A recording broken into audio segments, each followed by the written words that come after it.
बिस्मिल्लाहिर्रहमानिर्रहीम। Quality control and assurance के हवाले से ये पहली वीडियो है। और मैं काफ़ी अरसे से ये इस बात की ज़रूरत महसूस कर रहा था कि क्वालिटी कंट्रोल एंड एश्योरेंस और ISO 9000 2015 को इस तरह एक मदर टंग के हवाले से, उर्दू लैंग्वेज के हिसाब से, जो हमारी नेशनल लैंग्वेज है उसके हिसाब से इलेबोरेट किया जाए और उसकी इम्प्लीमेंटेशन को सामने रखते हुए उसको समझाया जाए। क्वालिटी कंट्रोल एंड एश्योरेंस, इस पूरे कोर्स के अंदर हम बहुत सारी चीजें लेटर ऑन वीडियोस में हम देखते रहेंगे, लेकिन इनिशियली तौर पर हमें इसके कुछ फंडामेंटल समझने पड़ेंगे। तब जाकर हम इंशाल्लाह क्वालिटी कंट्रोल एंड एश्योरेंस को पूरी तरह से केटर कर पाएंगे। जो सबसे बड़ा पहला स्टेप है हमारा क्वालिटी कंट्रोल एंड एश्योरेंस के अंदर, वो है हमारी मैनेजमेंट थ्योरी। ये मैनेजमेंट थ्योरी इसलिए भी इम्पोर्टेंट है क्योंकि ये सिर्फ क्वालिटी मैनेजमेंट का मामला नहीं है, ये मुख्तलिफ मुख्तलिफ सब्जेक्ट्स के अंदर, मुख्तलिफ डिपार्टमेंट्स के अंदर ये मैनेजमेंट का लफ्ज आपको मिलते हैं। जैसे कि आप देख रहे होंगे स्क्रीन के ऊपर, जैसे सप्लाई चेन मैनेजमेंट है, इम्पोर्ट एक्सपोर्ट मैनेजमेंट है, ह्यूमन रिसोर्स मैनेजमेंट है, फाइनेंशियल मैनेजमेंट है, मार्केटिंग है, IT मैनेजमेंट है, वेयर हाउस मैनेजमेंट है, और भी बहुत सारी मिसालें हो सकती हैं। तो फिलहाल नजर ऐसे आता है कि किसी भी सब्जेक्ट का 50% तो मैनेजमेंट है, और हम सप्लाई चेन पढ़ रहे हैं, IT पढ़ रहे हैं, फाइनेंशियल पढ़ रहे हैं, मार्केटिंग पढ़ रहे हैं, लेकिन तवज्जो हमारी मैनेजमेंट के ऊपर इतनी नहीं है।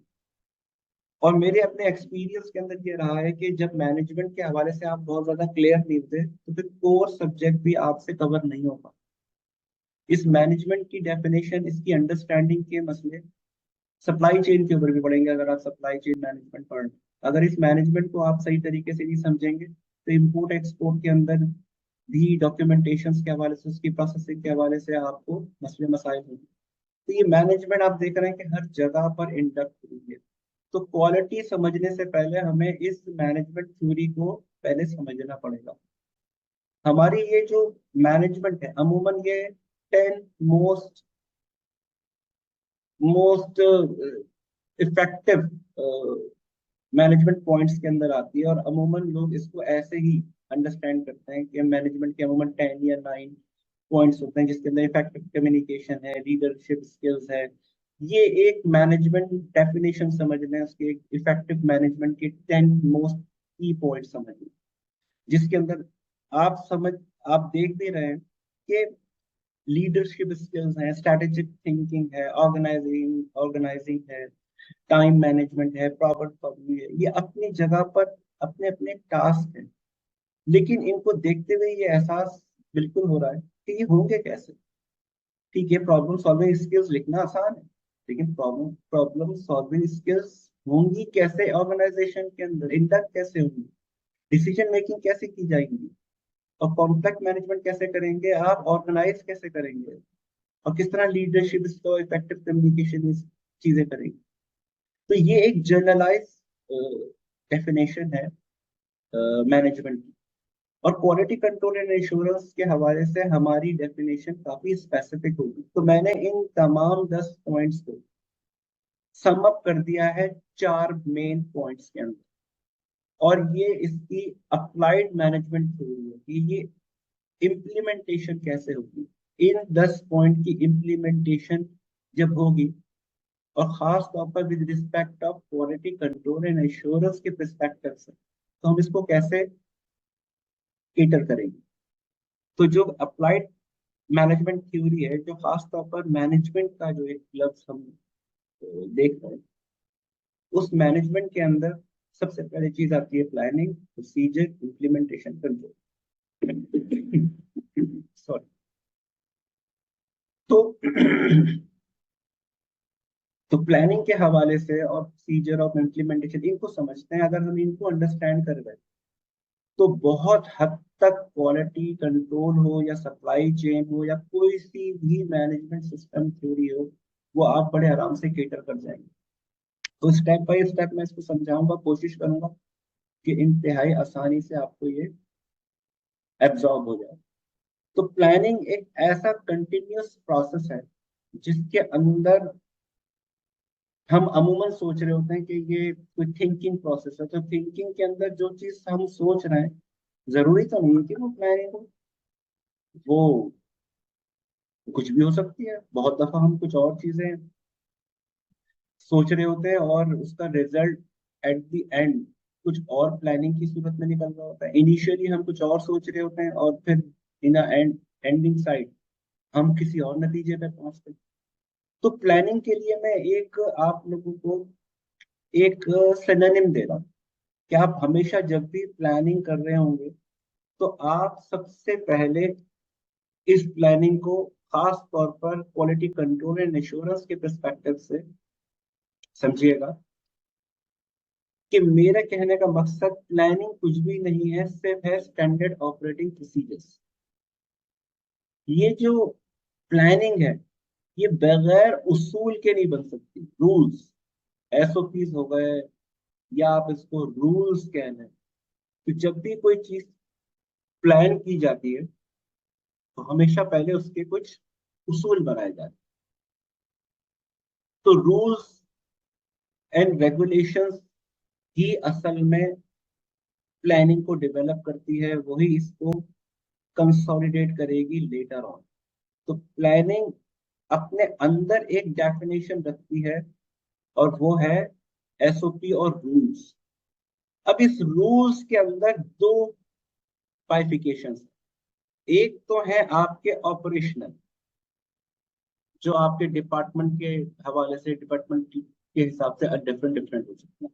एक तो होंगे ऑपरेशनल, मैं लिख देता हूं यहाँ पे ताकि आप लेक्चर के साथ साथ चलते हैं। एक ऑपरेशनल है और एक है आपके इन्वायरमेंटल।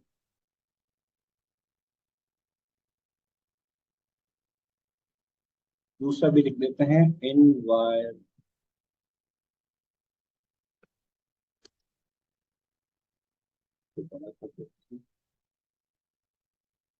ऑपरेशन आ गया, इन्वायरमेंटल। इसको कुछ कलर दे देते हैं ताकि ये हमारे दिमाग में फिक्स रहे। ठीक है।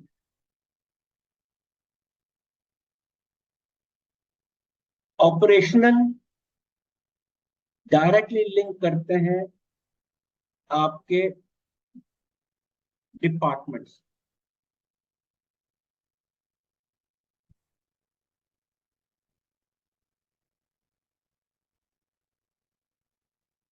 और इन्वायरमेंट है ऑर्गेनाइजेशंस के हिसाब से। डिपार्टमेंट के अंदर जैसे कोई भी हो सकता है, कटिंग डिपार्टमेंट हो सकता है, स्टिचिंग हो सकता है,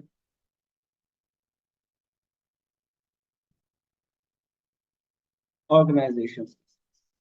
अब ऑर्गेनाइजेशंस के हिसाब से, हाँ, तो जो ऑपरेशनल है इसको हमने रिलेट कर दिया है डिपार्टमेंट वाइज, क्योंकि वहां हर डिपार्टमेंट के अंदर मुख्तलिफ तरीकों से काम हो रहा होगा।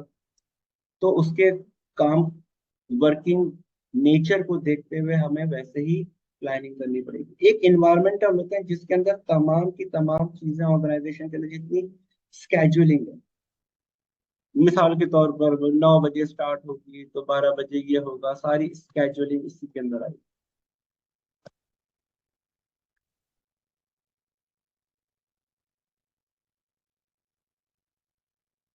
इसको अलग कलर दे देते हैं ताकि समझें कि हम ऑर्गेनाइजेशन को डिफाइन कर रहे हैं कि अलग से कोई पॉइंट नहीं। तो ऑर्गेनाइजेशनल बेस्ड प्लानिंग में स्केड्यूलिंग आती है और इसमें ज्यादातर इन्वॉल्वमेंट एचआर की और इस तरह की रहती है। और डिपार्टमेंट के अंदर सप्लायर, जैसे लॉजिस्टिक डिपार्टमेंट है, प्रोक्योरमेंट डिपार्टमेंट है, इनकी अपनी अपनी वर्किंग का नेचर अलग है, तो उसके फिर अलग से डिपार्टमेंट जो है हमें एसओपीज और रूल्स बनाने पड़ेंगे। तो एक रूल होगा हमारा जो लिंक्ड अप हो रहा होगा हमारी ऑर्गेनाइजेशन से। अगर हम इसको लिंक करें तो हम इसको लिंक कर देते हैं हमारे ऑर्गेनाइजेशन।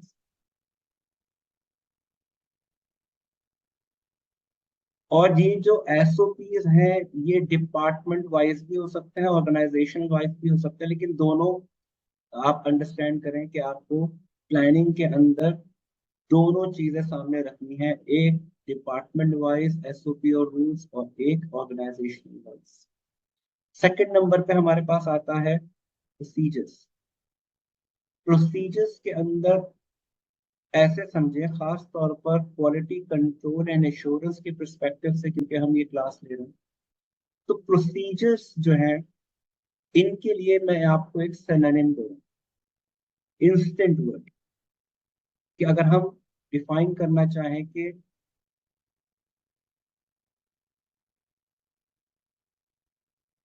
प्रोसीजर्स क्या है, तो फिर प्रोसीजर्स डिफाइन होंगे, इसको आगे आगे लिखिए, फेडरल स्टेट लॉ या स्टेट लॉ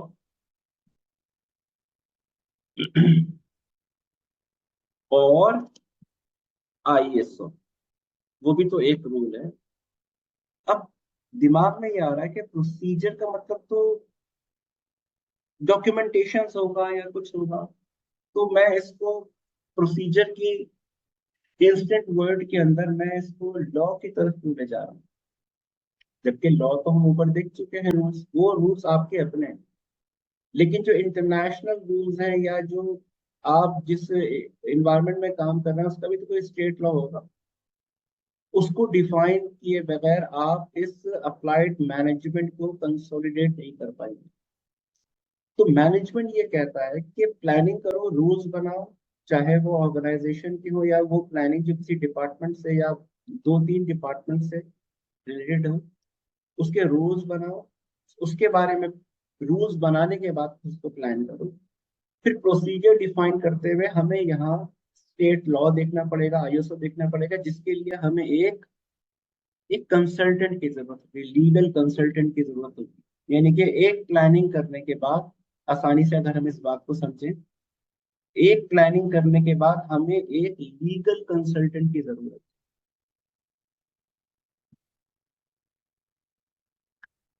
जो कि हमारी प्लानिंग को इंश्योर करेगा कि आया जो हमने प्लान किया है अपने इस काम को करने के लिए, इसके अंदर कोई लीगली तौर पर कोई लेजिटिमेसी तो का तो कंप्लाइंस का मसला नहीं खड़ा होगा। क्योंकि अगर हमने एक रूल बना दिया जो कि किसी ना किसी तरीके से फेडरल स्टेट लॉ से टकरा रहा होगा, तो फिर क्या होगा? ऐसी सूरत के अंदर जो प्लानिंग की जाएगी वो बेमकसद हो जाएगी। तो हमारे पास प्रोसीजर्स जब आते हैं तो हम अपनी प्लानिंग जो हमने की होती है सबने बैठकर उसको एक लीगल कंसल्टेंट से दिखाते हैं, और फिर वो उसमें से लीगल जो है वो लेजिटिमेसी डिफाइन करता है कि ये आपने जो रूल बनाया। मिसाल जैसे हमारे यहाँ लॉजिस्टिक्स के अंदर है।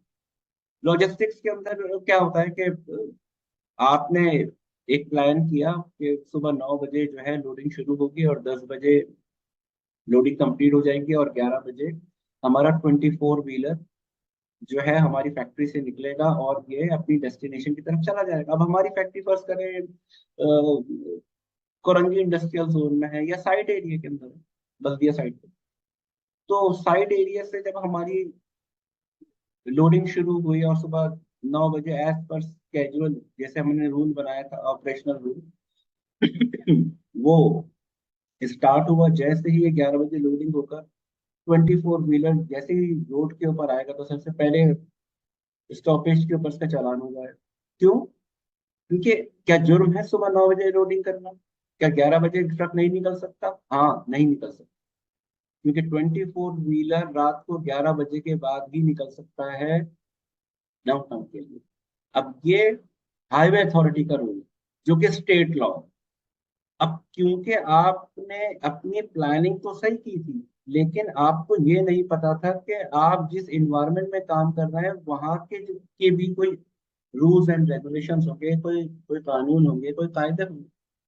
तो ये जो लीगल कंसल्टेंट होते हैं ये जाकर उस प्लानिंग के अंदर से सारी चीजों को मिटिगेट करते हैं और उनके तमाम रिस्क को माइनस करते हैं। वो ही आपको बताते हैं कि नहीं सर, आपकी प्लानिंग जो है ये ऐसे नहीं हो सकता, आप 24 व्हीलर को इस तरह से आप सड़क पे लेकर नहीं आ सकते हैं रात को 11 बजे से पहले। आप इसकी प्लानिंग को चेंज करें, क्योंकि ये एक फेडरल स्टेट लॉ से लड़ रही है और ये उससे आप कॉन्फ्लिक्ट कर। मेरे ख्याल से ये बात समझ में आई। तीसरी चीज जो हमारे पास इम्प्लीमेंटेशन, इस इम्प्लीमेंटेशन को हम डिफाइन करते हैं एक सिनोनिम से, और वो है एक्सपीरियंस।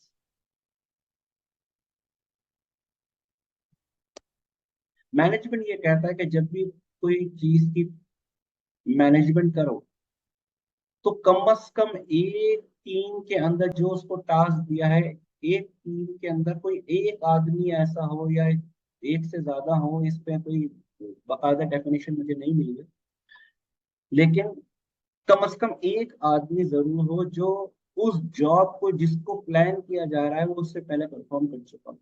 आप 20 लोग उठाकर, कॉम्पिटेंट लोग उठाकर एक टीम में रखते हैं, लेकिन अगर उन सब 20 लोगों के क्रेडेंशियल में ये है ही नहीं कि जो टास्क उनको दिया है उन्होंने इससे पहले कभी किया था, तो मैनेजमेंट ये कहता है काम कभी भी नहीं होता।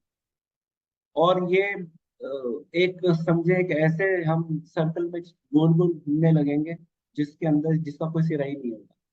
इम्प्लीमेंटेशन, मैनेजमेंट थ्योरी ये कहती है कि जब प्लान करो, प्रोसीजर से एक लीगल कंसल्टेंट उसको वेरीफाई कर दे, तो इम्प्लीमेंटेशन फेज में जब टीम मैनेजमेंट होती है तो उसके अंदर एक्सपीरियंस लोगों को रखो जो टास्क आप दे रहे हैं वो उससे पहले उन्होंने परफॉर्म किया है। इसके हमें दो फायदे होंगे। एक तो काम के दौरान अगर कुछ ऑब्स्टिकल्स होंगी तो वो उसको मिटिगेट कर लेंगे अपने एक्सपीरियंस से।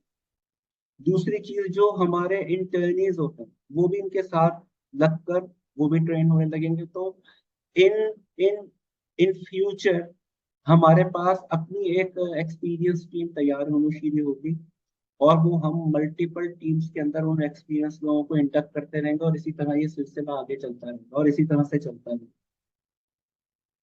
अब ऐसे समझें कि जो वेस्टर्न वर्ल्ड है वो इन तमाम चीजों को बहुत अच्छे तरीके से समझती है। उन्होंने क्या किया, उन्होंने इस प्लानिंग फेज के अंदर इन दोनों लोगों को इंडक्ट कर दिया,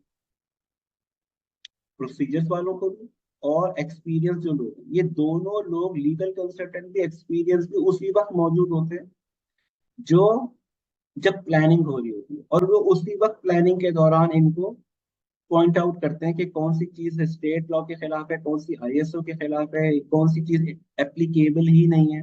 ये इम्प्लीमेंटेशन और एप्लीकेबल को भी थोड़ा सा डिफाइन में कर दूं जल्दी जल्दी, ताकि वीडियो लंबी ना हो और आप आसानी से ये बात समझे। एक्सपीरियंस ऐसे समझे जैसे मेरे एक प्रोजेक्ट के अंदर मैं एक प्रोजेक्ट के सिलसिले में मुझे एंगेज किया गया ढेर की। तो वहां पर जो है मेरी जो रिक्वायरमेंट थी वो ये थी कि किस तरीके से इंटरनेशनल ट्रेड के अंदर जो प्रोडक्ट था उसकी डॉक्यूमेंटेशन और उसकी प्लानिंग और उसकी इम्प्लीमेंटेशन के अंदर क्या क्या। तो मेरी हैसियत वहाँ लीगल कंसल्टेंट की ही थी, जो यहाँ मैंने प्रोसीजर में डिफाइन किया। तो जब मैं वहां पहुंचा तो उससे पहले एक मीटिंग और हो रही थी, उसके अंदर कुछ टेंडरिंग के हवाले से बात हो रही थी, कुछ ठेकेदार लोग आए हुए थे, क्योंकि उस पूरी ऑर्गेनाइजेशन के अंदर कुछ ब्लॉक्स बनने थे एम्प्लॉयज के लिए। तो मैं वहां बैठ गया क्योंकि मेरी मीटिंग उसके बाद थी, तो वहां पर काफी लोग आए हुए थे और काफी बड़ी कंपनी है वो। तो वहां बैठे बैठे एक आदमी जो थे वो थे जो थे वहां पार्टिसिपेंट थे, उन्होंने कहा कि अगर मुझे अंग्रेजी नहीं आती तो मैं बोल सकता हूँ कुछ, क्योंकि वहां सभी क्योंकि गोरे बैठे हुए थे। तो उन्होंने जो रोस्ट्रम पे खड़े थे उनसे कहा कि मैं उर्दू में कुछ कहना चाहता हूँ क्योंकि मुझे अंग्रेजी नहीं आती। बताइए, उनका जो आप ये सारी बातें कर रहे हैं, तो ये बताइए कि आपको क्या ट्रांसपोर्टेशन कंपनी देगी कराची से ढेरकी के लिए, क्योंकि वो ब्लॉक्स बनाने तो सारे होते, लेबर तो आनी है, तो लेबर कराची से आएगी। उन्होंने कहा आपको इसीलिए तो रखा गया है, हम क्यों रखें। कहते फिर आपने ये प्लानिंग जो आप प्रोसीजर बता रहे हैं ये कैसे हो सकता है। आप कह रहे हैं कि टाइम जो वर्किंग शुरू होगी वो सुबह 8 बजे होगी, और जो है उसके बाद फिर ये प्रोसीडिंग आगे चलेगी, इस तरीके स्पेस में काम होगा, तो ये 8 बजे हम कराची से पहुंचेंगे कैसे सुबह 4 बजे 5 बजे अड्डे पे से कौन सी बस चलती है। अगर ये मैं लेकर आऊंगा तो मैं तो इनको एक नॉर्मल ट्रांसपोर्ट पे लेकर आऊंगा। तो मैं जब नॉर्मल ट्रांसपोर्ट पे लेकर आऊंगा तो ये मुमकिन कैसे है कि ये 8 बजे होगा? ये तो हम तकरीबन 7 बजे, 7:30, 8 बजे तो हम बैठेंगे तो ढेर की पहुंचेंगे, तो ये 11 बजे, 10:30 बजे से पहले तो काम स्टार्ट ही नहीं हो सकता। अगर आप ट्रांसपोर्ट दे रहे हैं फिर कोई मसला नहीं। अब जब उसने उस मीटिंग के अंदर ये बात की तो सब अजीब से होता है, कहेंगे आप ये बात कैसे कह सकते हैं? कहते हैं इसलिए कह सकता हूँ क्योंकि मैंने ढेरकी के अंदर, ये मेरा दूसरा प्रोजेक्ट है, मैं इससे पहले एक प्रोजेक्ट कर चुका हूँ और मैं उसकी ये तमाम प्रॉब्लम से फेस कर चुका हूँ, तो मैं जानता हूँ इस तमाम चीजों को। तो अचानक कुछ और चीजें वहां मीटिंग के अंदर मैंने देखा कि डिस्कस हो रही थी, और इस बात के बाद से तो बिल्कुल ही कॉम्प्लेक्शन ही चेंज हो गया। लेटर और 2-3 महीने के बाद जो है वो मेरी फिर उनसे बात हुई, जो जिस के साथ मेरा लाइजन था और जिसने मुझे इनवाइट किया था। तो उसने मुझे बताया कि इमरान, तुम्हें पता है कि वो जो आदमी उर्दू में बोल रहा था? मैंने कहा हाँ, वो उसने इस पूरी मीटिंग का बिल्कुल ही नक्शा ही चेंज कर दिया। उसने कहा वो कॉन्ट्रैक्ट करोड़ों का उसी को ही मिला, क्योंकि वो जो गोरे बैठे हुए थे और उनके साथ जो इंटरप्रेटर थे, वो उनको बार बार बता रहे थे कि ये क्या कह रहे हैं, ये क्या कह रहे हैं, ये क्या कह रहे हैं। तो वहां जब इम्प्लीमेंटेशन का फेस आया तो देखें उन लोगों ने भी इस तमाम चीजों को मद्देनजर रखा। तो एक्सपीरियंस एक ऐसी चीज है जो आपकी डिपार्टमेंट की ऑपरेशंस को, उसकी कंसोलिडेशन को, उस डिपार्टमेंट की भी इंटरनल स्केड्यूलिंग को, सबको सिंक्रोनाइज कर देती है। तो इम्प्लीमेंटेशन मैनेजमेंट थ्योरी ये कहती है कि इम्प्लीमेंटेशन के लिए हमेशा टीम के अंदर कम से कम एक एक्सपीरियंस जरूर होना चाहिए। जहां तक ताल्लुक कंट्रोल का है, तो ये तो हमारा मेन सब्जेक्ट। वैसे मैनेजमेंट थ्योरी के अंदर कंट्रोल इसलिए रखा गया कि जैसे आपने प्लानिंग की है, एज पर प्लानिंग प्रोसीजर वैसे ही डिफाइन हुए हैं, और इम्प्लीमेंटेशन फेज भी वैसे ही चल रहा है। इन तमाम चीजों के लिए मैनेजमेंट ये कहता है कि एक कंट्रोल रूम बने, और उस प्रोजेक्ट के लिए खास तौर पर एक कंट्रोल सिस्टम हो जो कि उस प्लानिंग प्रोसीजर इम्प्लीमेंटेशन की क्वालिटी को, और जो हमने रूल्स बनाए थे और जो हमने प्लान किए थे उसके मुताबिक हम काम कर भी रहे हैं या नहीं कर रहे। तो क्वालिटी एक कंट्रोल इतना एक कंप्लीट वर्क है, मतलब वर्ड है कि इसका सिनोनिम मैं क्या दूं, लेकिन ऐसे समझें कि ये जो कंट्रोल है ये होता ही इस प्लानिंग प्रोसीजर इम्प्लीमेंटेशन की क्वालिटी को मेंटेन करना। क्वालिटी जो है इन टर्म ऑफ टाइम और in term of of of product जो आप बना रहे हैं इस प्लानिंग के नतीजे में, उन दोनों को देखता है। तो कंट्रोल के लिए अगर हम थोड़ा सा एक सिनोनिम रखें तो वो यहाँ पर कुछ क्वालिफाई करता है क्वालिटी के हिसाब से। तो कंट्रोल असल में क्वालिटी मेंटेन करने के लिए ही किया जाता है, इसलिए हम हमारी पूरी पढ़ाई के अंदर ये क्वालिटी कंट्रोल है। अब जहां इतनी चीजें समझिए, एक चीज और समझें कि अगर मैं इस 4 प्रोसीजर्स के अंदर, अगर मैं 2 प्रोसीजर और ऐड कर दूं, मैं थोड़ी सी जगह बनाता हूँ ताकि मुझे लिखने में आसानी होता है। अगर मैं 2 प्रोसेस और ऐड कर दूं उसके अंदर, एक करते हैं यहाँ पर स्टार्ट। स्टार्ट कब होगा? और स्टार्ट के साथ मैं एक और चीज ऐड कर रहा हूँ आखिर में कंट्रोल के बाद, और वो है एंड। अगर ये 4 की जगह मैं 6 प्रोसेस कर दूं, अब ये जो अप्लाइड मैनेजमेंट थ्योरी है ये बन गई प्रोजेक्ट मैनेजमेंट थ्योरी।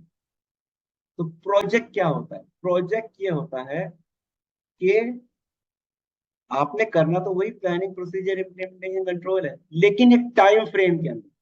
मतलब अगर आप इन तमाम वर्क को, क्योंकि मैनेजमेंट तो एक सर्कल एक चलता रहता है, लेकिन अगर आप उसको बाउंड कर देंगे एक टाइम फ्रेम के अंदर, यानी कि मैंने स्टार्ट करना है इसको ऐसे, जैसे मैं इसको लिख देता हूँ, जैसे हमने स्टार्ट करना है इसको 15 जैन, 15 जैन को स्टार्ट करना है 2025। अब 2025 को ये सब स्टार्ट होगा, जो भी हमने प्लान किया है और जो भी चीजें हैं, और इसको एंड हो जाना है, इसको एंड हो जाना है 15 अक्टूबर 2025। तो अगर ये स्टार्ट हुआ है और एंड का भी एक टाइम है, ऐसी सूरत के अंदर अब ये मैनेजमेंट, अप्लाइड मैनेजमेंट थ्योरी हो जाएगी अप्लाइड प्रोजेक्ट मैनेजमेंट थ्योरी।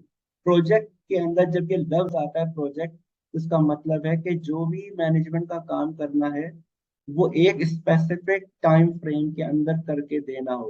इसलिए प्रोजेक्ट मैनेजमेंट के टूल्स जैसे प्राइमवेरा है, उसके अंदर आप देखते हैं कि मुसलसल जो उसका गैन चार्ट है वो टाइम फ्रेम के हिसाब से ही चल रहा होता है। आप तमाम रिसोर्सेज ऐड कर रहे होते हैं और किस टाइम के अंदर हमें कौन सा रिसोर्स चाहिए और वो कितना डेज लेगा, पूरे टाइम स्केड्यूलिंग उसके अंदर हम वर्क ब्रेकडाउन स्केड्यूल्स के अंदर हम बनाते हैं। इसके अंदर बहुत जबरदस्त टूल है प्राइमवेरा या एमएस प्रोजेक्ट, वो तो खैर एमएस ऑफिस के साथ आता है।